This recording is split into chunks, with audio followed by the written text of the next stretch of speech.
منال صاحبہ، بچے کی عمر 2 مہینے ہے، ابھی آپ دوائی وغیرہ تو کر رہے ہیں، مجھے بتائیں گے کہ کون سی دوائی کر رہے ہیں؟ اگر اینٹی بائیوٹک ہیں تو پھر تو ٹھیک ہے، کوئی بھی اینٹی بائیوٹکس آئی ڈراپس استعمال کر سکتے ہیں، مساج بھی کرتے رہیں۔ ابھی بچے کی عمر 2 مہینے ہے تو اس کو ہم سال تک ویٹ کرتے ہیں، کیونکہ اکثر ایسے بچوں کی نالیاں سال تک کھل جاتی ہیں خود بخود۔ اگر سال تک نہیں کھلے گی تو اس صورت میں ہم اس کی پھر سلائی پاس کرتے ہیں۔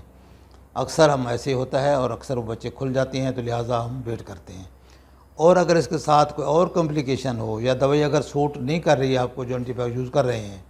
تو پھر آپ ڈاکٹر کو چیک کراتے ہیں اور پھر آپ کو ہم ایکسٹرا کوئی مطلب یا تو چینج کرتے ہیں دوائی، یا پھر کوئی سسٹمک اینٹی بائیوٹک وغیرہ دینے پڑتے ہیں سم ٹائم، تو پھر ہم کنڈیشن دیکھ کے اس کے مطابق دیتے ہیں۔ ابھی اگر آپ اینٹی بائیوٹک یوز کر رہے ہیں تو جاری رکھیں، اور ادروائز آپ یہ بھی کر سکتے ہیں کہ میرے واٹس ایپ پہ اپنی دوائی شیئر کریں جو ڈال رہے ہیں، پھر اس میں اگر کوئی غلطی کوتاہی ہوگی تو میں وہ چینج کرا دوں گا آپ کو کہ یہ اس کے بجائے یہ کر لیں۔